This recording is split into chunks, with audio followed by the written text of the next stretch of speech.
कि माह रमज़ान ने हमारी सोचों पर, हमारे आमाल पर, किरदार पर, इबादात पर क्या असर किया है। हम में कोई चेंज, कोई बेहतरी और कोई भलाई पैदा हुई है। अगर ये चीज़ है तो फिर तो बहुत दुरुस्त है। सोच में लिल्लाहियत आ जाए, रूहानियत आ जाए, मादियत कम हो जाए तो फिर तो ठीक है। अगर ऐसा नहीं है तो फिर मुझे और आपको सोचने की ज़रूरत है कि हमारे अंदर बड़ी कोताही है जिसको दूर करने की ज़रूरत है। देखिए, जहाँ कुरान करीम में अल्लाह ताला ने रोज़ों का बयान किया है कि ये तुम्हारे ऊपर फ़र्ज़ हैं, तो वहाँ पर पहला मकसद ये बयान किया है लअल्लकुम तत्तक़ून, ताकि तुम तकवा इख्तियार करो, तुम्हारे अंदर अल्लाह ताला का डर पैदा हो जाए, खौफ कि मैंने नाफरमानी की, किसी पर ज़्यादती की तो अल्लाह ने मुझे पकड़ना है। अच्छा अमल किया तो वो जज़ा देने पे कादिर है, जज़ा देगा, बल्कि अपने फजल से और भी अता फरमा देगा। तो ये सोच पुख्ता हो जाए, ये सोच जो है इसके असरात आइंदा रमज़ान के बाद भी रहें। सोच बेहतर हो कि मुझसे अब किसी कमज़ोर पर ज़्यादती ना हो। यही है ना तकवा। अल्लाह का खौफ ऐसा हो कि किसी के साथ जुल्म व ज़्यादती ना हो जाए, बिला वजह किसी को तंग न किया जाए। ये चीज़ तकवा के असरात है। वो जिस तरह एक सहाबी का वाक़या है कि वो प्यारे नबी सल्लल्लाहु अलैहि वसल्लम की खिदमत में हाजिर हुआ, कहता है मेरे कुछ ग़ुलाम हैं, वो मेरे साथ झूठ भी बोलते हैं, नुकसान भी करते हैं। मुझे जब पता चलता है, ज़ाहिर है जब मालिक पकड़ेगा तो गुस्सा तो आना है, तैश होना है। फिर अपनी अपनी आदत होती है, कुछ जब्त करते हैं, कुछ उसका खूब इजहार करते हैं। तो वो कहता है जी मैं तो उनको फिर सज़ा देता हूँ ज़ुबान से भी, जैसे भी है। तो क़यामत वाले दिन मेरा क्या अंजाम होगा। ये है ना तकवा उस सहाबी में, ये तकवा कामली इजहार। प्यारे नबी करीम सल्लल्लाहु अलैहि वसल्लम ने फरमाया कि तेरी सज़ा जिस शक्ल में भी है वो और उनका जुर्म दोनों पलड़े में रख दिए जाएंगे। अगर सज़ा, तेरी सज़ा उनके जुर्म के बराबर हुई तो फिर तो ठीक है, मामला उसी तरह सेटल हो जाएगा। अगर उनके जराइम ज़्यादा हुए तो फिर जाहिर है सज़ा थोड़ी हुई तो उनसे नेकियां लेके तुझे मिलेगी, यहाँ पे तेरे गुनाह उन्हें दिए जाएंगे। और अगर तेरी सज़ा उनके जुर्म से ज़्यादा हुई तो फिर तेरे साथ भी यही होना है, या तो तेरी नेकियां उन्हें दी जाएंगी या फिर उनके गुनाह तेरे पलड़े में डाल दिए जाएंगे। इतनी बात सुनने की देर थी कि उसकी जो है ना वो आंखों से आंसू जारी हो, रोना शुरू। उधर ही सोच सोच के जो है ना उसने फैसला सुना दिया। कहता है अल्लाह के नबी सल्लल्लाहु अलैहि वसल्लम मैं इनको आज़ाद कर दूँगा ताकि मैं आजमाइश में रहूँ, हालात ही ऐसे ना रहें कि मुझसे कुछ ज़्यादती हो। तो ये तकवा है, ये अल्लाह का डर और खौफ है कि इबादत में कोताही ना हो। जो बुनियादी इबादत नमाज है, नमाज में कोताही ना हो। वैसे तो आपको पता है मैं इस्लाम की हमारे यहाँ बात होती है, लेकिन थोड़ा सा समझाने के लिए मैं एक अर्ज़ करता हूँ। हमारे जो अहले हदीस मकतब फ़िक्र के जो बुज़ुर्ग थे ना, उनका ये दावा होता था कि हमारा कोई बंदा मकतब का बेनमाजी नहीं हो, क्योंकि साहब ऐसे होता था ना। हाँ जी। लेकिन आज हम देखते हैं कि ये जो हमारी मौजूदा नस्ल है उनमें ये कोताही बहुत ज़्यादा आ गई है। ये समझाने के लिए है। नमाज तो हर मुसलमान के लिए है ना, फ़र्ज़ है, छोड़नी नहीं है। तो अलैकुमुस्सलाम, नमाज में कोताही ना हो, किसी से जुल्म व ज़्यादती ना हो, ये तकवा है। तो ये कैफियत, ये सोच तो पैदा हो ना कि मैंने ऐसे करना है, कोई कम माप तोल में कमी बेशी नहीं करनी, ठीक है, मामलात में शफाफियत लानी है।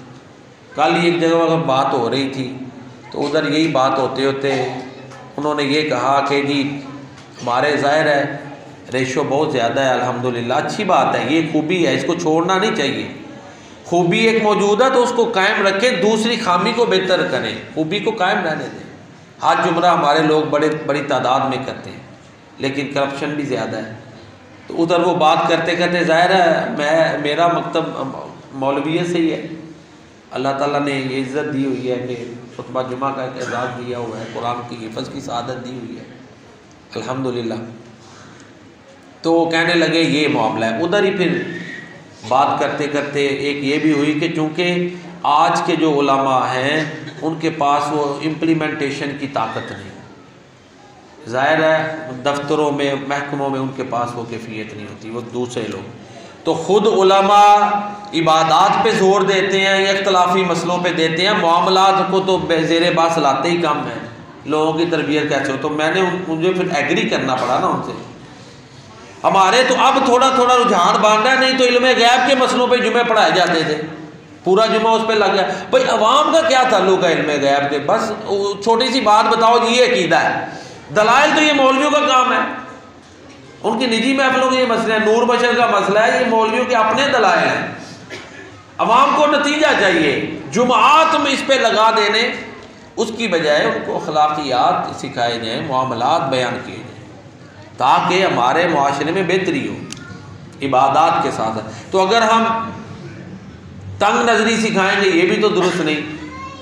मसलन फॉर एग्ज़ाम्पल मैं ये शुरू कर दूँ जी, बस आपने हमारे जो मकतबे फ़िक्र के जो यानी इस स्कूल ऑफ थाट का है कि डायरेक्ट नबी करीम सल्लल्लाहु अलैहि वसल्लम की तालीमात को लेता है और उलमा से इमामों से इस्तिफ़ादा करते हैं, ये थोड़ा फ़र्क है ना, सोच का बुनियादी फ़र्क सोच का है।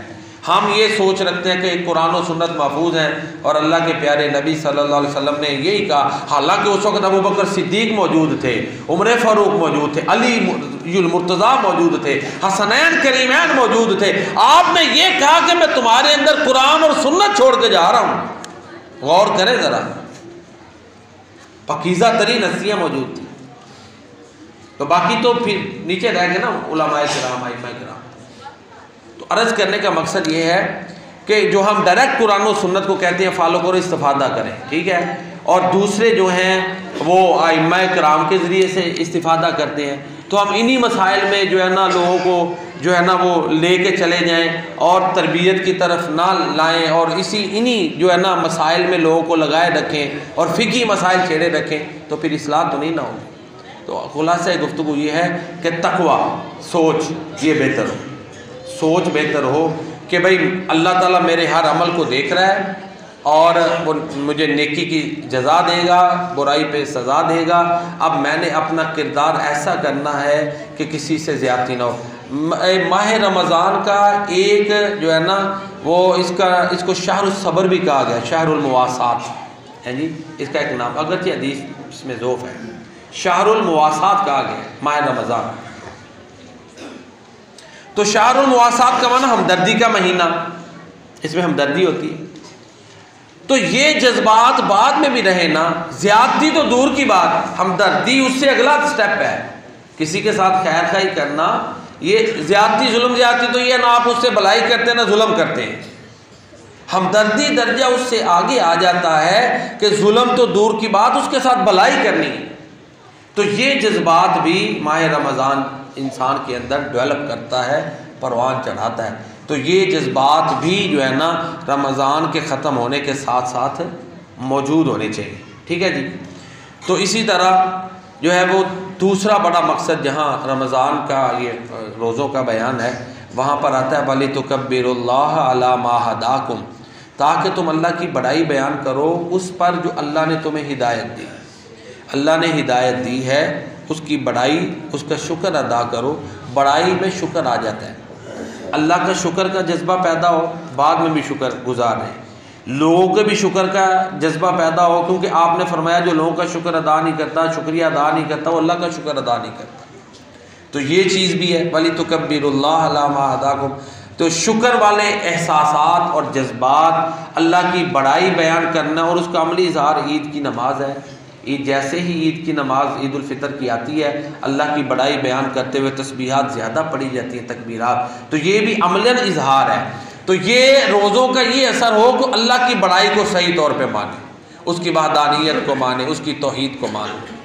तीसरा बड़ा मकसद, फ़ायदा, असर ये होना चाहिए कि रमज़ान ख़त्म हो रहा है तो हमारे ऊपर ये असरात हो, तकवा पैदा हो, किसी के साथ जुल्म ज़्यादती नहीं करनी, माप तोल में कमी नहीं करनी, किसी को हकीर नहीं जानना, ठीक है जी, इखलास पैदा हो कि जो भी काम करना है अल्लाह के लिए करना है, अल्लाह ताला की बड़ाई बयान करनी है, अल्लाह ताला का शुक्र अदा करना है, और वलअल्लकुम तशकुरून, और ये दोनों चीज़ें इकट्ठी हैं, अल्लाह की बड़ाई और शुक्र के साथ साथ लोगों का शुक्रिया भी अदा करने का जज्बा जो है ना वो भी रखना है।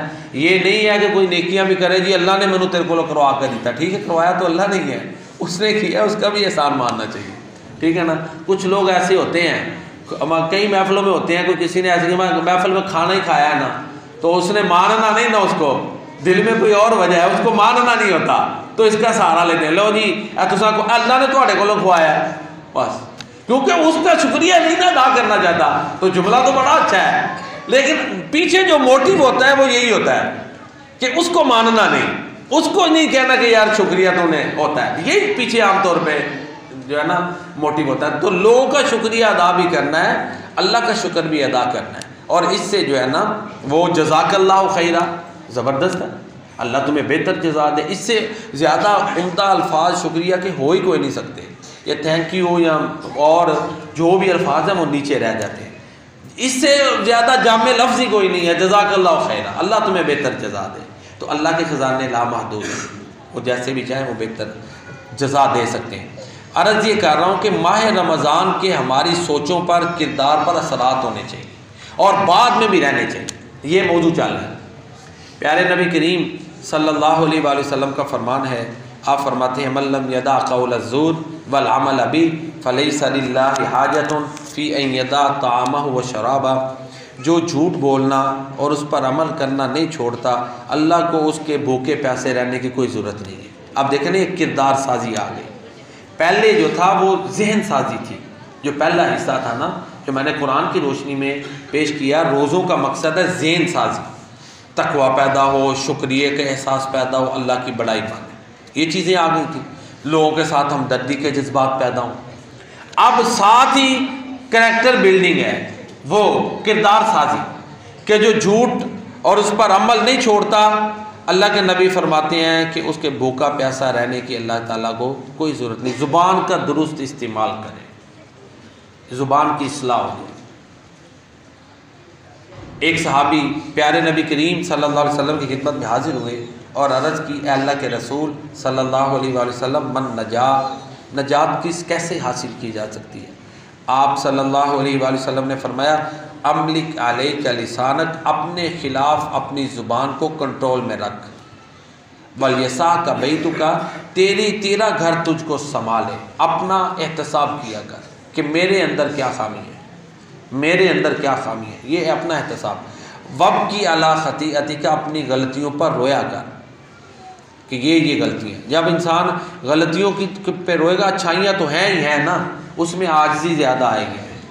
जब अपनी खामियों के ऊपर ध्यान होगा और अल्लाह के आगे रोएगा ना, तो ज़ाहिर है अल्लाह ताला के आगे तो एक आंसू की बड़ी कदर है, इखलास के साथ तो नीयत की भी बड़ी कदर है। आप अभी अमल नहीं किया, नीयत ही कर ली है, इखलास हो तो इखलास के साथ अमल के साथ जब रोता है तो वो तो दर्जे ही आगे बढ़ जाते हैं। इसलिए अल्लाह के प्यारे नबी सल्लल्लाहु अलैहि वसल्लम का फरमान है कि दो आँखें ऐसी हैं उनको जहन्नम की आग नहीं छुएगी। ऐनानी ला तमस्सुहु मन्नारु अबदा, ऐनुम बकत मिन खशियतिल्लाह व ऐनुम बातत तहरुसु फी सबीलिल्लाह, वो आँख जो अल्लाह के डर से रो पड़े, और दूसरी वो आँख जो रातों को जागे और मुसलमानों की सरहदों की निगरानी करे। अगर कोई आलिम कोई कुरान करीम पे एतराज़ है, उसका जवाब दे रहा है, रातों को जाग के मुताला करता है, इंशाल्लाह उसको भी ये सवाब मिलेगा।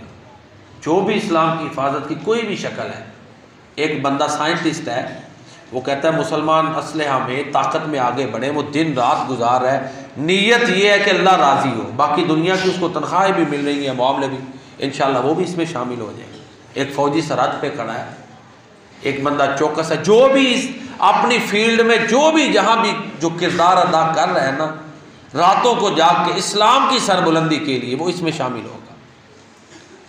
तो वो आँख जो अल्लाह के डर से रो पड़े, मोती समझ के शान करीमी ने चुन लिए कतरे जो थे मेरे अर्क़ इन्फ़िआल के। तो आप सल्लल्लाहु अलैहि वसल्लम ने फरमाया 3 चीज़ें पैदा कर ले तू कामयाब है।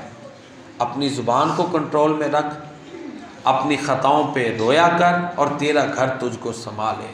तो हम देखें कि हमारी ज़ुबान क्या इस तरह हो गई है कि दूसरे को तकलीफ़ नहीं हम दे रहे, झूठ से पाक हो गई है। हमारा जो तर्ज़ गुफ्तगू है क्या वो ऐसा है कि जिससे दूसरे को दिल आज़ारी नहीं होती। ताकतवर से तो पहले ही तर्ज़ गुफ्तगू दुरुस्त होता है, अपने रैंक से भी दुरुस्त होता है, अपने जो मातहत होता है, ये छोटा है, उससे जो है ना आजमाइश होती है कि उसके साथ कैसा तर्ज़ गुफ्तगू है। ठीक है, तो ये चीज़ कि ज़ुबान ऐसी हो कि दूसरे की दिल आज़ारी ना हो, सलामत रहे। अल्लाह के प्यारे नबी सल्लल्लाहु अलैहि वसल्लम का फरमान है, अल मुस्लिमु मन सलिम अल मुस्लिमूना मिन लिसानिही व यदिही, मुसलमान वो है जिसकी ज़ुबान और हाथ से दूसरे मुसलमान महफूज हो। तो ज़ुबान ऐसी हो जाए, गीबत ना करे, चुगलियाँ ना करे, ज़िक्र अज़कार वाली ज़ुबान हो, सच बोलने वाली ज़ुबान हो, किसी को भलाई वाली बात कह दी ठीक है, फजूल गुफ्तगू से बचने की कोशिश करे। ये ज़ुबान के इस्तेमालात हैं, अपने अंदर बंदा बेहतरी लाए। आम तौर पर हम जब हुक्मरानों के बारे में बातें करते हैं तो फिर हम बड़ी बातें ऐसे कर देते हैं जो मतलब है अपने कहीं ऐसा ना होगा कि हम नेकियां ज़ाय कर, ठीक है। तो इसी तरह और कोई मौजूद सुखन बनाते हैं तो हम देखते ही नहीं है कि ऐसा पॉसिबल ही है भी है कि नहीं, बस ऐसे ही सुनी सुनाई बातें आगे चला देते हैं। हमें नहीं, अगर अथेंटिसिटी का नहीं है, यकीन नहीं है, तो क्या ज़रूरत है उसको चलाने की आगे। अल्लाह के प्यारे नबी सल्लल्लाहु अलैहि वसल्लम का फरमान है कि इंसान के झूठा होने के लिए यही काफ़ी है कि वो हर सुनी सुनाई बात आगे कर दे। तो बहरहाल अल्लाह के रसूल सल्लल्लाहु अलैहि वसल्लम का एक और फरमान है, आपने फरमाया मन समता नजा, जो खामोश रहा वो कामयाब हो गया। हर जगह राय देने की क्या ज़रूरत है, हर एक के बारे में कमेंट देने की क्या ज़रूरत है। उससे ज़रूर इल्मियत ही बंदा जाहिर करे, ना नेगेटिव कमेंट दे दे, अवॉइड कर जाए, बच जाए।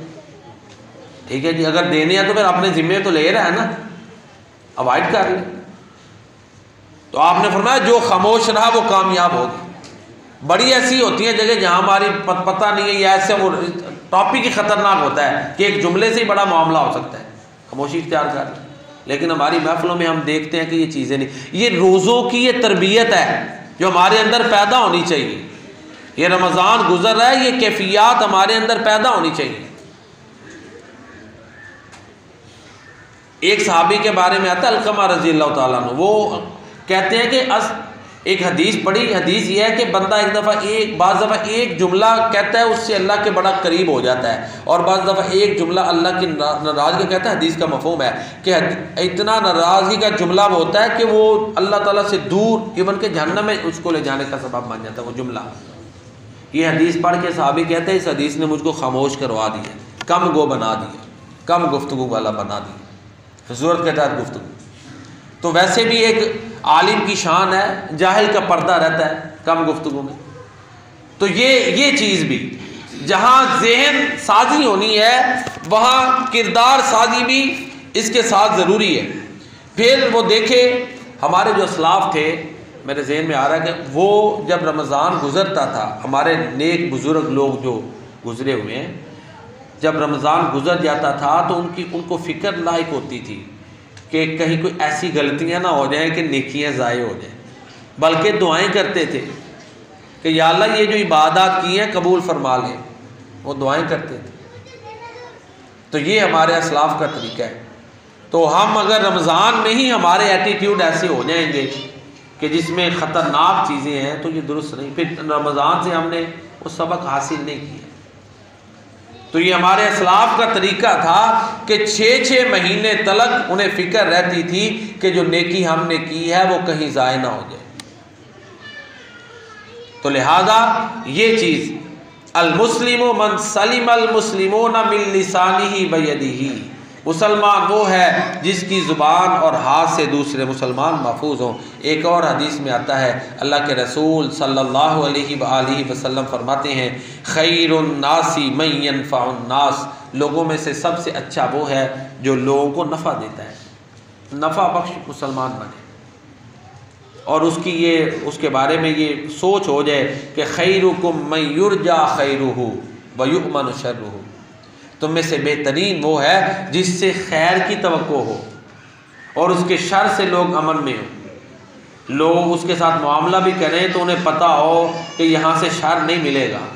कोई राज किसी से डिस्कस कर ले तो पता हो खैर मिलेगी। कोई मशवरा हो तो तवक्को हो कि सही, ये ना हो कि इससे छुपा के रखनी है बात, ये ना हो कि हमारा भी प्रोग्राम ख़राब करना है।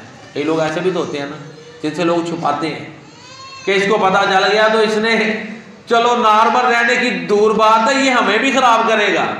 ये वाला मुसलमान ना हो।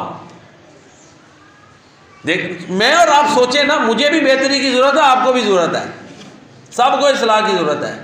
किसी को क्रिटिसिज्म या तनकीद नहीं है। मकसद है कि रमज़ान गुजर है, हमने अपना एहतसाब करना है कि हमने ये देखे ना, मेहनत की है, रोज़े रखे हैं, और अब तो ये कैफियत है, अगरचे वो उस तरह शिद्दत नहीं रोज़े की है, लेकिन फिर भी वो कमज़ोरी का एहसास और ये मामलात हैं सारे। रोज़ा पाबंदी तो है, रातों को क़याम किए हैं अल्हम्दुलिल्लाह। हमारे इधर ये बड़े सगीर में ये ट्रेंड है कि रमज़ान में लोग ज़कात अदा करते हैं। वो सखावत का एक बड़ा होता है मामला कि लोग ज़्यादातर यानी ज़कात अदा की है, लोगों ने सखावत की है, कुरान करीम पढ़ा है। कुरान करीम के हवाले से फिर मैं ज़िम्नन अर्ज़ करूँ, तर्जमे के साथ पढ़ें। सूरह जिन दो रुकुओं की छोटी सी सूरत है जिन, वो तर्जमे के साथ पढ़ें, गौर कर करके पढ़ें बार बार, खासकर आखिरी रुकू, अकीदा सही होगा, पुख्तगी आए। सूरह सबा छोटी सी, आधे पारे की भी नहीं, आधे से बल्कि 1.5 पाव कह लें, है छोटी सी सूरत है, 22वें पारे की, तर्जमे के साथ पढ़ें। बात होता है जी सारा कुरान शुरू कर दी तो की। अब मैं आपको गैस दे रहा हूँ, ये चीज़ें आप चाहते हैं ना, अल्लाह पे तवक्कुल बढ़े, अल्लाह ताला पे यकीन बढ़े, ईमान बढ़े, अल्लाह से मेरी कुर्बत हो, तो ये पढ़े। अल्लाह से कुर्बत के लिए तौहीद पक्की होगी। सूरह सबा, सूरह जिन, सूरह फातिर, सबा के आगे सूरह यासीन से पिछली ये 2 सूरतें। मेरा ख्याल है बंदा एक सिटिंग में अगर एक सफ़ा भी पढ़े ना तो 10 दिनों में पढ़ी जा सकते हैं। 1 महीना लगाएं, कम से कम अकीदा तो सही हो ना, आप दूसरों को भी बताने की पोजीशन में आ जाएंगे। होता है ना कुछ मुख्तसर तलखीस कहते हैं, तलखीस टाइप, ये वो है। अल्लाह का कलाम तो कलाम में मौजूद है ना। ये मैं वैसे कह रहा हूँ कि शॉर्ट टाइम में एक सूरह बकरा शुरू कर दे तो कहता है अब कैसे, उसमें ज़ाहिर है बनी इसराइल की तारीख है, आम बंदों को उससे उतना ताल्लुक़ नहीं होता, वो उलमा का मामला है। शुरू में थोड़े से आदाब है, फिर तारीख है, लेकिन इसमें टू द पॉइंट आपको मिलेंगी अकीदे के बारे में। आदाब सीखने हैं, सूरह नूर पढ़ें, सूरह हुजरात पढ़ें, इनमें आदाब मुआशरत है। सूरह बकरा में भी दूसरे पारे में बड़े आदाब मुआशरत बयान हुए। शुरू में है वो 1 पाव के से आगे 3 तक, लेकिन आगे फिर उसमें भी आदाब है। तो बहरहाल अर्ज़ ये कह रहा था कि कुरान करीम पढ़ा है, तर्जमे के साथ इसको पढ़ें, ये बड़ा ज़रूरी। और औरों को भी रिकमेंड करें। ये जो मैं आपको बता रहा हूँ ना, आगे लोगों को बताएं, सदका जारिया हो, आम हो, कुरान की तालीम आम हो, अकीदे कुरान से हम लें, बड़ी ज़रूरत है अकीदा, क्योंकि तौहीद पे कोई कंप्रोमाइज़ नहीं। शिरक आ गया तो अमाल बर्बाद। प्यारे नबी करीम सल्लल्लाहु अलैहि वसल्लम की शान में गुस्ताखी की, अमाल बर्बाद। इन पे कोई कंप्रोमाइज नहीं है। अकीदा ख़त्म नबूवत में डाउट किया, ख़त्म सारी नेकी, मुसलमान ही नहीं। वो ये रेड लाइंस है जिनको क्रॉस नहीं करना, तो पता होना चाहिए ना। तो बहरहाल आप सल्लल्लाहु अलैहि वसल्लम ने फरमाया तुम में से बेहतर वो है जो लोगों को नफ़ा दे, जिससे खैर की तवक्को हो। तो ये रमज़ान गुजरने के बाद हमने अपनी सोच भी बेहतर करनी है और किरदार भी। मैं और आप जो नमाज पढ़ते हैं ना, या जो रोज़े रखते हैं, जो दीन से मुंसलिक हैं, हम दूसरों के लिए भी मॉडल होते हैं। हमारे रवैये ये हो कि दूसरे अपने मसाइल हमारे पास लेके आए कि ये मुश्किल है, हमारा हल करें। ये ना हो कि हमारे बाद में भी अपने मसले ऐसे हो कि दुनियादार हमें, वो दूसरे लोग जो नमाज भी नहीं पढ़ते, वो नीचे बैठा के हमें समझाएं। क्यों जी, ये चीज़ होनी चाहिए ना। हमारे अंदर ये किरदार की बेहतरी आनी चाहिए, सोच की बेहतरी आनी चाहिए, रवैये की बेहतरी आनी चाहिए, अदब आदाब जो है ना वो और ज़्यादा बढ़ने चाहिए। मसाजिद के साथ दिल लगना चाहिए, यहाँ इबादत में, जिक्र अज़कार में वक़्त गुजारना चाहिए और दुनिया की बातों उनसे अवॉइड करना चाहिए और किसी को मौजूद सुखन बना के उस पर बात नहीं करनी चाहिए। ये वो आदाब है जो हमने अपने अंदर डेवलप करने हैं और इनको आगे लेके जाना है। साथ ये दुआएं भी करनी है कि या अल्लाह जो इबादत की हैं वो अपनी बारगाह में कबूल फरमा। ज़ात के लिए इंतकाम ना लेना, ये प्यारे नबी सल्लल्लाहु अलैहि वसल्लम की सुन्नत है। नीयत तो करें ना, हमारे अंदर तो ये चीज़ होती नहीं है। नीयत तो करनी चाहिए ना कि हमने कभी ज़िंदगी में चलो किसी एक को ही माफ़ कर दे, अमल तो सुन्नत पे हो जाए ना। होता है ना, बंदा कहे चलो जी अल्लाह के रज़ा के लिए मैंने ऐसे की। तो ये वो चीज़ें हैं जो माह रमज़ान हमसे तकाजा करता है, ये हमारे अंदर पैदा होनी चाहिए। वो मोमिन ऐसा तो जैसा इकबाल ने कहा, लहजा है मोमिन की नई शान नई आन, गुफ्तार में किरदार में अल्लाह की बुरहान, कहारियो गफ़ारियो कुद्दूसियो जबारूत, ये चार अनासिर हो तो बनता है मुसलमान। हमसाया जिब्रील अमी बंदा खाकी है, इसका नशे मन न बुखारा न बदख्शां। सारी गुफ्तगू का खुलासा ये है, चूँकि वक़्त हो गया, खुलासा ये है कि माह रमज़ान अब इख्तिताम पजीर है। इसके हमारे सोचों के ऊपर भी, हमारी गुफ्तगू के ऊपर भी, हमारे किरदार के ऊपर मुस्बत असरात होने चाहिए, अच्छे असरात। सोच में लिल्लाहियत हो कि कोई भी काम करना है अल्लाह ताला के लिए करना है, अल्लाह का डर पैदा हो। जैसे उस सहाबी का मैंने वाक़या बयान किया है कि उसने गुलाम फ्रॉड करते थे उसके साथ, कहता गुस्से से सज़ा देता हूँ। अल्लाह के प्यारे नबी सल्लल्लाहु अलैहि वसल्लम की खिदमत में हाजिर हुआ, दोबारा इसलिए दोहरा, कुछ लोग देर से आए वो भी समझ लें। अल्लाह के प्यारे नबी सल्लल्लाहु अलैहि वसल्लम की खिदमत में हाजिर हुआ, कहता अल्लाह के नबी वो मेरे साथ धोखा करते हैं, मैं सज़ाएँ देता हूँ, मारता भी, ज़ुबान से भी कुछ कहता हूँ, क्या बनेगा? खुलासा ये आपने कहा कि अगर तेरी सज़ा उनकी जुर्म से बढ़ गई ना तो फिर उनके गुनाह तुझे मिलेंगे या तेरी नेकियां दी जाएंगी। उसने डर के ऐलान किया कि मैं उनको आज़ाद कर देता हूँ। अल्लाह का डर हो कि मुझसे किसी के साथ ज्यादती ना हो। ताकतवर से तो होती नहीं ना, होती कमजोर से ही ज्यादती है, ताकतवर तो करने नहीं देता। तो ये सोच हो, अल्लाह की बड़ाई, अल्लाह का शुक्र, साथ लोगों के शुक्रिया का एहसास भी हो। किसी ने कुछ सिखाया है, वालिदैन अगर अपना सेक्रीफाइस करते हैं, ठीक है, उनका फरीज़ा है, एहसान माने, उनके एहसानात को बदला ही कोई नहीं है। इसी तरह कोई दुनिया में भी कोई भलाई करता है, उसकी नेकी को माने, याद रखे, कम से कम दुआएं तो दे, जज़ाकल्लाहु खैरा कह दे, नहीं बदला देने वाला कहे अल्लाह तुझे अच्छी जज़ा दे दे। तो सोच बेहतर हो, ये रमज़ान का तकाजा है। इसी तरह किरदार बेहतर हो, किरदार में ये है कि झूठ ना बोले, गीबत ना करे, झूठी कसम ना खाए, फजूल गुफ्तगू से बचे, ये गुफ्तगू में है। ऐसा मुसलमान बने कि जिसकी ज़ुबान और हाथ से दूसरे मुसलमान महफूज। मुसलमान बने के मुसलमान की डेफिनेशन ही ये है, तारीफ ही ये है कि मुसलमान है ही वो जिसकी ज़ुबान और हाथ से दूसरे मुसलमान महफूज हैं।